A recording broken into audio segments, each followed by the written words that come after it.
Hello বন্ধুরা, আসসালামু আলাইকুম। আশা করি সকলে ভালো আছেন। যারা ফোন ব্যবহার করি, তো ফোনে অনেক সময় আমাদের অনেক সময় থাকে যে সময়গুলো আমরা ফোন আসুক এটা চাই না, ঠিক আছে? কিভাবে এই জিনিসটা বন্ধ করবো যে আমাদের ফোনে আমরা যখন চাবো আমাদের ফোনে কোনো কল আসবে না। তো চলুন ভিডিওটি আমি শুরু করছি। ভিডিও বেশি কথা না বাড়িয়ে, এখানে আমাদের অনেক কাজে প্রয়োজন হয়, বিভিন্ন মিটিং থাকি, বিভিন্ন বা নামাজে থাকি বা যে কোনো মুহূর্তে। তো এখানে আমরা ফোন আসা মানে কল আসা বন্ধ করার জন্য আমরা ডায়াল ফোরে চলে যাব। আমি ডায়াল এখানে ডায়াল হোডে চলে এলাম। ডায়াল হোডে আসার পর এখানে আমরা ডায়াল করব, মানে ফোনটা যে আমরা ডিঅ্যাক্টিভ করবো, মানে আমাদের কল ডিঅ্যাক্টিভ করবো, যে কল আসবে না, হ্যাঁ, সেটার জন্য ডায়াল করবো। অবশ্যই কিন্তু পুরো ভিডিওটি দেখবেন, পরের কোডটি না দেখলে কিন্তু আপনি এটা সমাধান করতে পারবেন না, ঠিক আছে? আপনি ডিঅ্যাক্টিভ করতে পারবেন না এটাকে নতুন করে। আবার যখন কল আসার প্রয়োজন তখন কিন্তু আপনি সেটা করতে পারবেন না।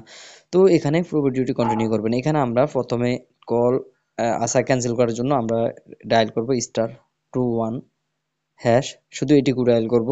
আমাদের ফোনে যদি দুটি সিম থাকে, দুটি সিমে কিন্তু চাইলে আমরা মানে যে সিমের সাইজে আমরা কল আসবে না সে সিমেই কিন্তু আমরা এটা ডায়াল করে দিব। আমরা চাইলে দুটো সিমেই কিন্তু ডায়াল করতে পারবো, ঠিক আছে? তো আমি একটি সিমে ডায়াল করছি, আমি এটা মানে কল আসবে না এই সিমটে এই মুহূর্তে। এই জন্য এই যে দেখতে পাচ্ছেন call forwarding service has enabled, তার মানে আমার এটা এনাবল হয়ে গেছে। উপরে দেখতে পাচ্ছেন একটা লোগো আছে, এই যে বাংলা লিঙ্ক কল ফরওয়ার্ড, ঠিক আছে? ফরওয়ার্ডিং অল কল, মানে কোনো কল আসবে না। তো এইখানে আপনি চাইলে দুটি সিমই করতে পারেন। তো এটা বন্ধ করার জন্য আমরা যেটা করতে হবে, আমাদেরকে রিপ্লাই এখানে চাপতে হবে কি, আমরা এতক্ষণ তো আপনার এটা মানে অ্যাক্টিভ করছি, এখন মানে ডিঅ্যাক্টিভ করে দিয়েছি কলগুলো, এখন আমরা অ্যাক্টিভ করবো, ঠিক আছে? মানে কলগুলো আসবে, আপনি যতক্ষণ মন চায়, আপনি চাইলে 2 দিন 3 দিন পরও চাইলে এটা কোড ডায়াল করে এটা অ্যাক্টিভ করতে পারেন, ঠিক আছে?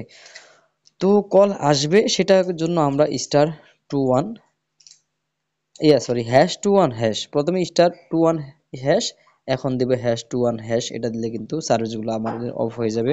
তো আমি এটাকে দিয়ে দিচ্ছি। এবার উপরে দেখতে পাচ্ছেন এই যে নিচে আছে call forwarding service has been disable হয়ে গেছে, ঠিক আছে?